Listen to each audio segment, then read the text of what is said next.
intelligent students of class 10th. It is chapter 5, footprints without foot, footprints without feet. I am presenting a summary of this chapter. Write down it, try to understand it. This story is about a scientist who discovered how to make himself invisible. As he, afraid of being discovered in London, where he had committed some crimes, he ran away to a remote village.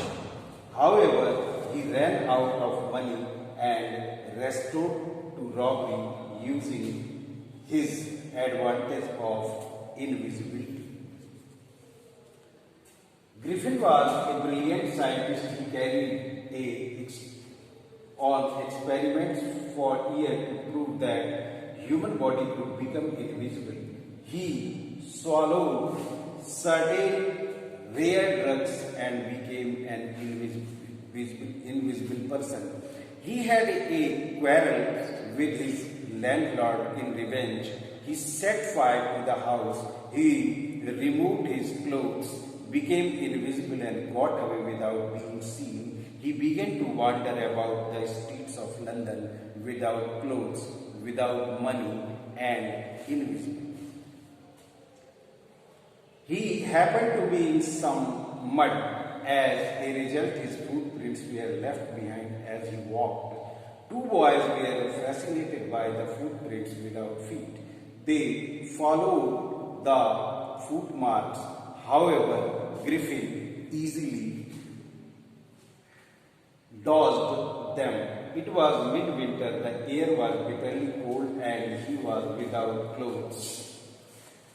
When the cold became unbearable, he slipped into a big London store. When the store was closed, to broke open boxes and found warm clothes for himself. On wearing them, he became a visible person.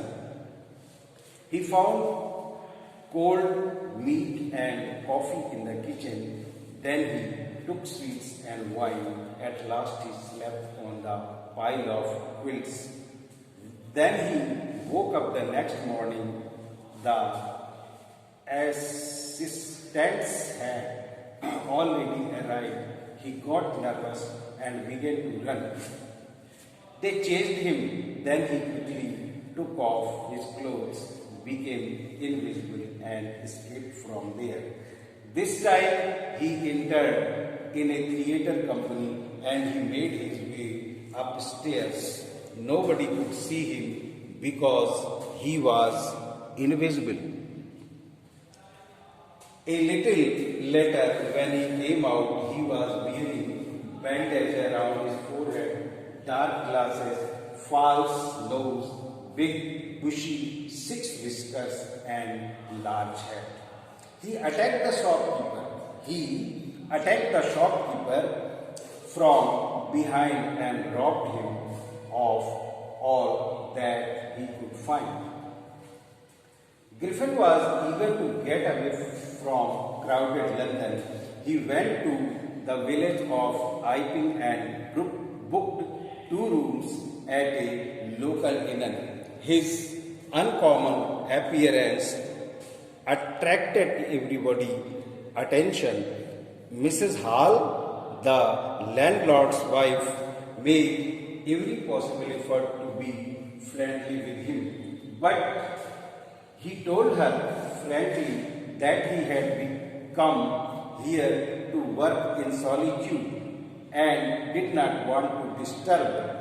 She was satisfied. She thought he was an eccentric scientist. Moreover, he had paid the rent in advance. That when his stolen money was spent, he admitted that he had no ready cash.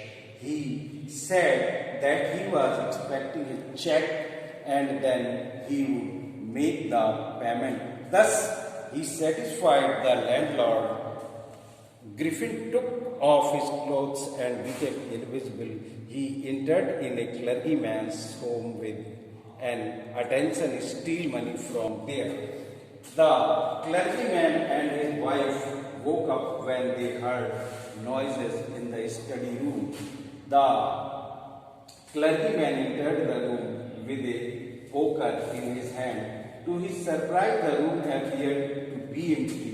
He and his wife searched everywhere, but there was no trace of burglar, yet the desk had been opened and the money had been stolen. Okay, have a nice day. Remaining part I will present tomorrow.